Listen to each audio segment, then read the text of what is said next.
So I made a video the other day, answers from a progressive, a long video, about an hour and a quarter, something like that. Congratulations to everybody who made it to the end on that one. I really do appreciate you listening to everything that I had to say. It's quite an honour actually that people listen to you for that long.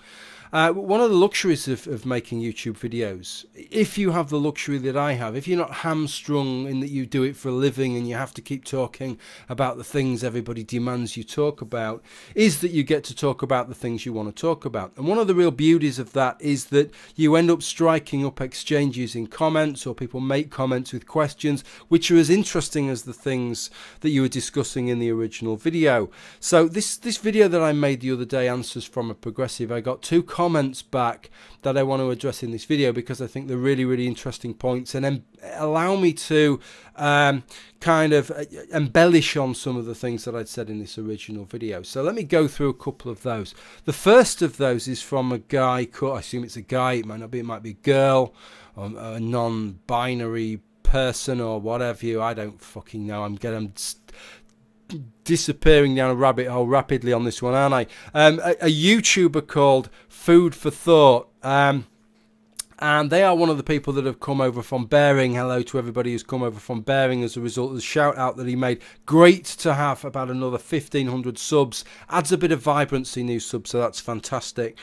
And he left a comment here. Now, I want to discuss, he asked me a question. That's what I want to discuss, the question that he asked. This relates to the part in the video where I was talking about legislation with regard to equality in the workplace and measures to guarantee equality, and the idea that legislation is already in place. And I made the point that really that's only half the story, because you also need people to be on board, because if you want to discriminate, it's all too easy to circumvent the legislation, and it's very difficult for somebody to prove that you've done so. Okay, so that's the setting in which this was taking place. This was the comment that this person had made. Okay, unrelated, I just want your opinion on this next question. Actually, he said unrelated, but it wasn't unrelated, it was quite strongly related, because I've been debating people on it, yet no one can give me an answer without being a hypocrite. Okay, let's see if I can do a bit better. I want to know, do you think that it's okay for a Jewish person to not hire a Nazi just because they are a Nazi, considering their history, even though the Nazi guy is qualified? I ask because my ancestors are from a place that suffered greatly by Islam, the Ottoman Empire, the Balkans. So do you think it's okay for me to not hire a qualified Muslim, considering our history, just because they're a Muslim? Okay, that's a kind of interesting question here, because we're talking, this is what I was talking about in my video, was the difference between legislation written down and the fact that you need a kind of almost a hearts and minds approach to it. People need to be on board with this. You can't just legislate these things. If people want to discriminate for various criteria, they're going to do so whether the legislation is in place or not. Okay, so what he's saying here is there maybe some legitimate grounds where people are going to feel so strongly about something that maybe it would put them in a difficult position to work with them? Let me try and answer that. This is what I think. This is my position on this. So first off, let me be absolutely crystal clear on this. Leave you no shred of doubt. If you are working for a big company or organisation, let's say maybe you're in charge of recruitment or involved in recruitment for a police force,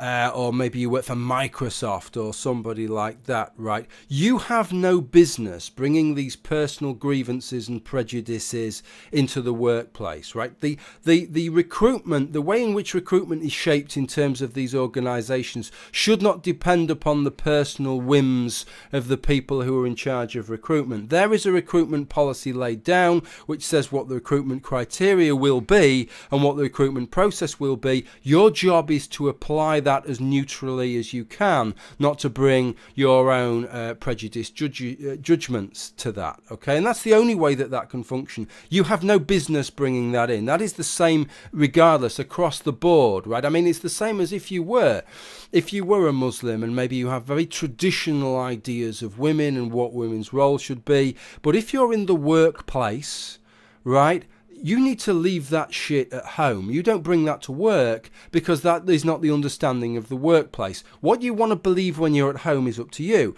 and it's the same thing.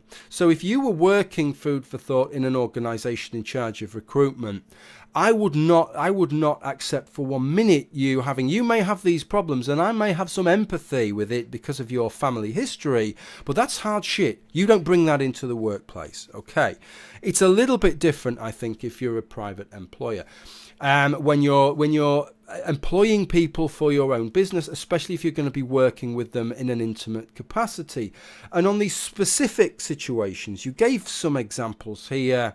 The Nazi one's not particularly good. It's certainly not in a UK context, because I don't think political ideologies are protected characteristic. So I don't know quite how that sits legally.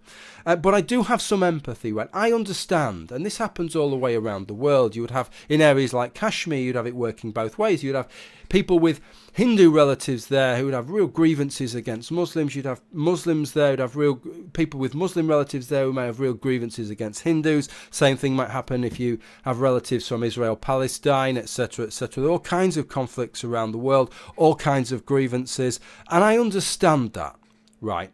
So let me try and give you an answer here. And it's not going to be a polarized answer. It's not going to be a clear-cut answer. It's going to be a messy answer, because we're dealing with real people and we're dealing with real scenarios. There are many people out there who try and give you a clear-cut answer, and that's maybe the problems that you've encountered there. It's all too easy to just draw a line and say, no, you can never discriminate. That's the end of it. Or just employ whoever you like. You employ whatever characteristics you like. You know, if you don't like somebody because of the colour of their skin, that's entirely up to you. If you don't want to employ somebody because their surname begins with the letter K, that's your business. You know, we can just discriminate on any grounds that we like. It's entirely up to us. I don't think either of those are true. I talked about legislation, and I talked about hearts and minds, right, in the original video, and how legislation doesn't get you all the way. What I would say with regards to these particular personal issues of the kind in which you talk about, I don't believe that legislation should give you a free pass. I don't think legislation should say, yeah, that's okay. If you feel sufficiently strongly, then you can do it. Why? Because how do you figure that into the legislation in a way that isn't going to be abused? I don't think you can. It's easy enough as it is to circumvent the legislation without putting in additional caveats. But one of the weaknesses of that legislation is that it's very easily circumvented. But in this instance, happily, it's one of the strengths of it, is that we do have these situations where I can quite understand if you run a shop, you might not want to work intimately with somebody who you felt that kind of grievance towards them as a group, even if it's irrational for you to judge somebody as an individual based on the actions of other people who belong to the same group that they have nothing to do with, who they may abhor the actions of those other people. It's irrational. But nevertheless, I can understand it. So this is where I'm at with this. In terms of legislation, I'm not cutting you any slack. But in terms of how you actually judge, what I've said is the legislation doesn't go all the way. It's quite easy to circumvent the legislation. And it's about appealing to people. It's about appealing to people who are going to be employing people to do the right thing because it's for the good of society. So what I would say to you in that situation is, have a listen to the general points as to why we don't discriminate. If you take them on board, but still discriminate on this specific issue because this is just something it's just a bridge too far for you, it's just a hurdle that you can't get over, then I accept that, right? That's about as far, I think, as we can go. I'd be much happier with somebody accepting that position, that, yeah, generally we shouldn't discriminate people in the workplace because of their religion or because of the colour of their skin or because of what country their parents came from or because of their sexual orientation. But, you know, I have got this one exceptional thing that I can't get my head around. My working day is going to be made unpleasurable. This is my own business. I'm going to dread coming to work if I'm forced to work with this particular person. Then I accept that, right? I'll cut you that slack. But like I say, it's about hearts and minds. I think if everybody in society was on board with it generally, right, as a rational proposal that these are not good grounds to discriminate on the grounds of people, and that we should be aware that we can have these implicit biases and try and avoid them when we're employing people, if you add that onto the legislation, if you add that goodwill onto the legislation, I think that would get society to where it needs to be. And there'd still be sufficient slack in the society to allow people like you who have particular historical grievances that you might regard them, you might know they're irrational, but you can't quite get your head around them, okay? They would allow you that slack and society would still function. I hope that answers your question there. So the second question that I wanted to tackle in this, the second comment, was from somebody called Spacklick, who's somebody I think has commented on my videos for quite some time now. Left a very, very lengthy comment. There was one particular part with regards to affirmative action that I wanted to comment on. Before I read the comment out, just let me frame this, because this question is being given from an American perspective. Let me frame it in a UK EU perspective if you're not aware of the difference. I have an understanding of what affirmative action is. What the terms we use in the UK are positive action and positive discrimination. Now, most of what you talk about with regard to affirmative action would class as positive discrimination. Something that I've heard is actually can be regarded as a microaggression, ludicrously, in a couple of universities in America, and something you shouldn't even discuss to criticise affirmative action. And yet what you're talking about with regard to positive discrimination is something that is illegal in the European Union. So there you go. We must all be, the whole EU must be microaggressing by taking that particular stance. The stance that we have in the UK is that positive action is acceptable. If you have a job role that has traditionally underrepresented a particular group for no real justifiable reason other than the fact that they don't apply, right? That's fine. But then you can try and afford some change by spending a bit more time advertising to that group and saying, hey, you know, you've not traditionally come forward, why don't you come and apply? Why don't you come and have a look round or what have you and consider applying? You can do that. But what you can't do is positively discriminate. So you can do these encouraging things, but you can't start setting lower standards or marking them or setting quotas and saying, well, yeah, you're not quite as good as this white male candidate, but that's fine, you can get the job because we want more people of your skin tone or more women or whatever, right? You can't do that. You can't start doing that to try and rectify things. And that's a little bit different to some of the things that goes on in the United States. And the same thing applies to university entrance. You can't start setting different criteria to try and balance the books and get more people of different ethnic groups. Not allowed to do that, okay? But this comment is obviously written from an American perspective, so I'm trying to look at it in terms of that. So this is what he wrote. I have a question on equality of opportunity. To what degree do you think that jerry-rigging to counter historical inequality is a legitimate aim of a progressive?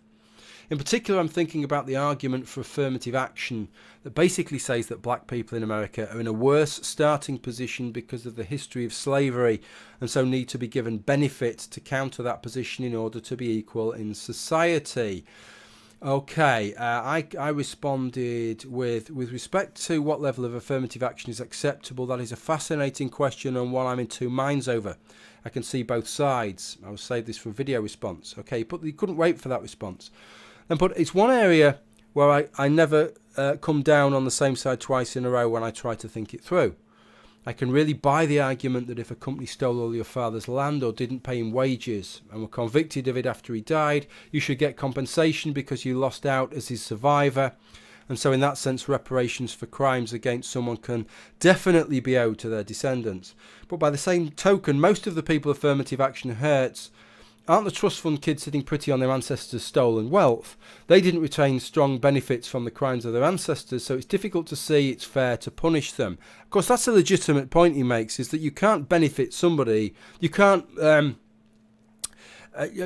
give somebody a lift up without lowering everybody down. That's the nature of things, because many of these things, if you're talking about university places or something like that, are a zero-sum game. What I need to say right from the outset is the two arguments that he sees are not the two sides that I'm seeing.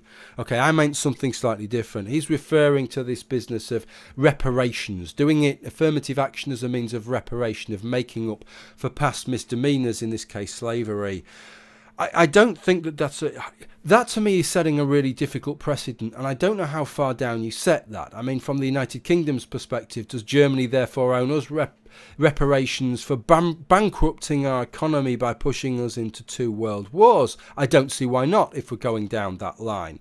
And from a more personal perspective, where do you draw the line? Because it's not clear cut. It's not, society isn't divided into people whose ancestors were slaves and people whose ancestors were slave owners. What about people whose ancestors were not slaves, but they were at the bottom of the stack as well? What about people who are of let's say sub-Saharan African origin, but their origin is not one from slavery, so they didn't suffer those particular inequalities back in the day? Or what about if you have mixed ancestry? What about if your ancestry is half Northern European?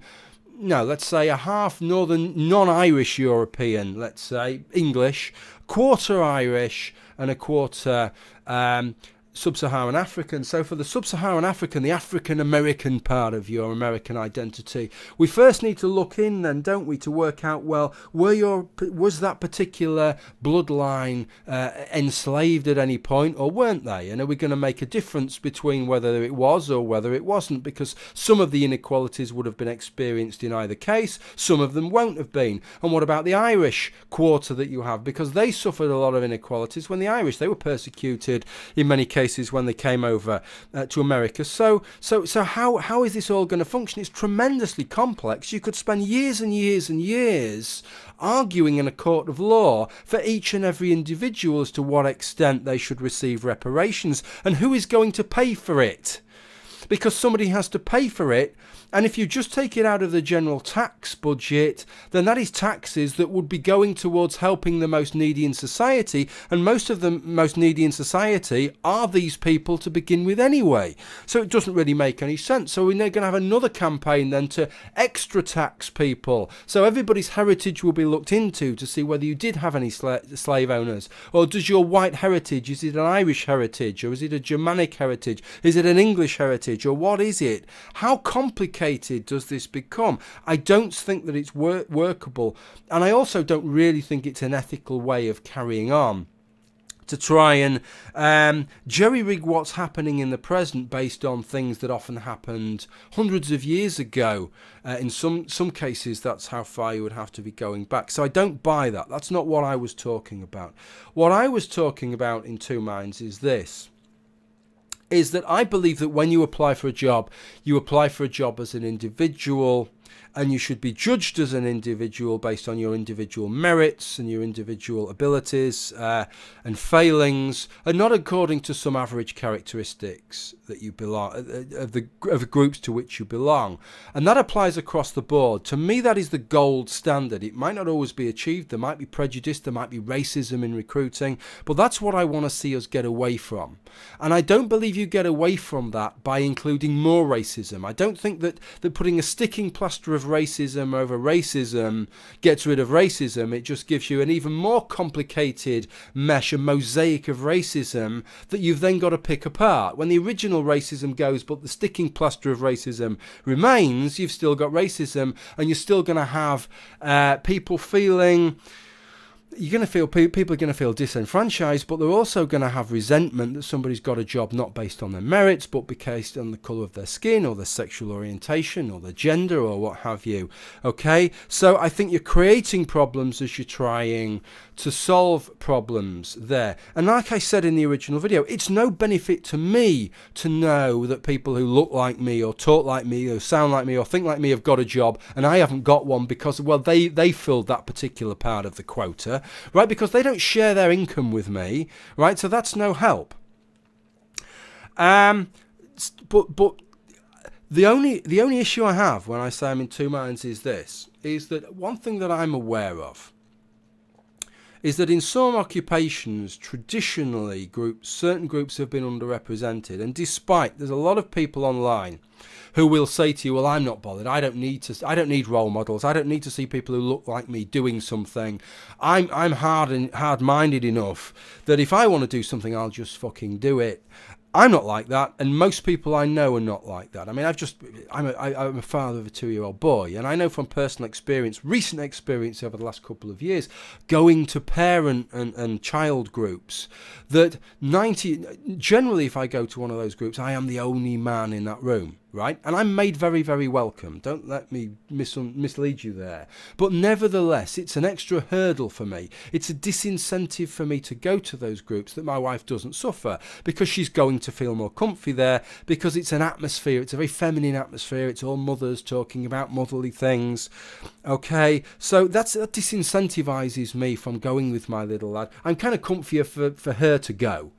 Okay, and even if I go with her, I don't feel quite like I fit in, even if everybody makes that effort. So I understand that. I'm sensitive to the fact that it helps to see role models, people who look like you, and to see that as an aspirational goal as well. I don't think that we should just scoff at that and say, oh, that's bollocks, right? Because I don't think that it is. So the issue for me is that I can see that in some job roles, for example, where some groups have been traditionally underrepresented, or particularly, for example, in some fields that have been opened up, right, such as the way that some fields have been opened up towards women, and said, okay, now it's okay, as long as you make the criteria, this is very, very important to me, as long as you're capable of doing the job, then this field is now open to you. I can quite understand how one of the disincentives for people applying is the fact that there are no role models. They then look at people doing that job, and none of them are women, or none of them are people from their social kind of group, cultural group, ethnic group, what have you. And so I can see from a perspective of broadening people's horizons and enabling people to be able to choose to do whatever job that they can do within their skills. They've still got to be the best to do it. That having those kinds of, having a more diversity in situ is helpful. So I can see a positive goal there. And this is why it puts me in a bit of a kind of dilemma here. So I can see that goal, and why you would want perhaps to have some kind of affirmative action, because by having those people in there, by having those role models, it then enables people then to look at that role and think, yeah, actually I could do that. That is an option for me. I might give it a go. So I accept that there could be some benefit to that. How you ethically work that into a system where it's a zero-sum game, because it always is. Any recruitment process is a zero-sum game, in as much as if one person benefits from recruitment unfairly, as an individual unfairly, because of some higher goal, then somebody else will lose out unfairly. So how you balance those two things, I don't know. But where I have real problems with affirmative action in the United States is where it takes place not to fulfill the kind of goal that I'm talking about here, to make sure that people have some role models and see these as opportunities that are available to them, but when it goes a stage further and seemingly is fulfilling some kind of percentage quota to sort of make it sort of represent the balances within society. And this is something that seems to go on at some universities within the United States, is that they're trying to kind of balance ethnic groups or racial identities in a way to make sure that they're all somehow equally represented, and I don't see any basis for doing that. I don't see any basis for doing that in terms of what I'm talking about, because it's clear there are already role models for everybody in terms of going to university. Nobody from any ethnic group, I don't know about Inuit, how many Inuits go to university, but other than that, I don't know of any other group that would look at universities and think, well, no, people from my ethnic group never go to university. It's obviously not an option for me. You don't need it. Just because there's 20% of your group in society does not require 20% of your group to fill university places for you to feel enabled to do so. So on what grounds would you justify it? And this is where I find it all a little bit dodgy, because I can't really find any grounds that justify it. I mean, the grounds that he's talking about here, he's talking about African Americans primarily here. We can discuss the reasons why African Americans are underrepresented in universities. But there is an affirmative action program in some places where they don't have to get such high scores because of the race to which they've been ascribed. Okay, it's like they get a bit of a bonus They're set a lower standard than everybody else. I don't know what, I cannot think. The problem is that when you don't think about the reasoning, then it doesn't seem quite so bad. But as soon as you think about all the possible reasons, there doesn't seem to be a single one that isn't highly objectionable. If you say you're setting them a lower standard because they're less intelligent, well, not only is that potentially, unless it's right, it's very, very insulting, right, isn't it, to set that they're just innately less intelligent. And I don't actually see any grounds for that, by the way. And the reason I say that is because if you look in the United Kingdom, the socioeconomic group that is performing worst in schools is actually white working class boys. They're performing worse than people of other ethnic groups.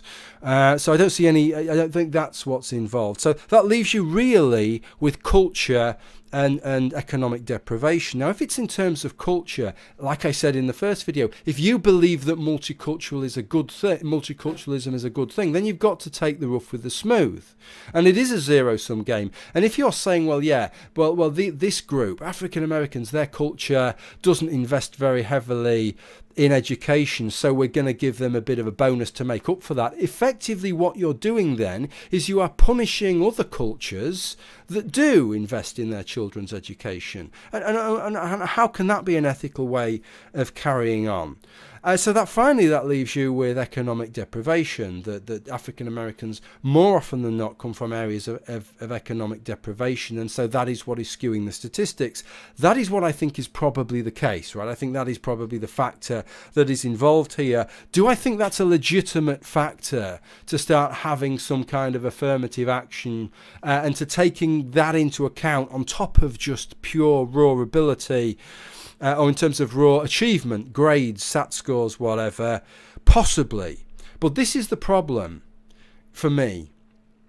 If really what you want to account for is socioeconomic deprivation, then fucking account for socioeconomic deprivation. Don't account for something that correlates roughly to socioeconomic deprivation. In other words, if socioeconomic deprivation is the thing that you want to take account of, then don't say, okay, so in that case we're going to allow people from this racial group to have a lower score, because what about the person who lives next door to them who suffers the same socioeconomic deprivation but they're from a different racial group, right? They're getting hit twice now, aren't they? They're getting hit once because of the low socioeconomic deprivation, and they're getting hit twice because their neighbour has been set a lower standard because effectively of where they both live, right? So that doesn't seem a very fair way of carrying on, does it? If that's, you've said that, so this is the thing for me. If you want to have some kind of affirmative action, I think you need to be much more explicit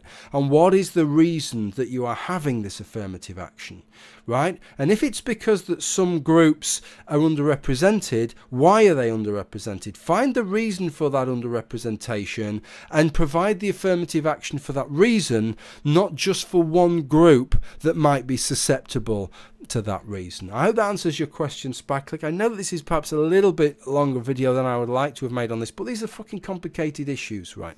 So I think it was justified. Okay, well, thanks for watching. Bye for now.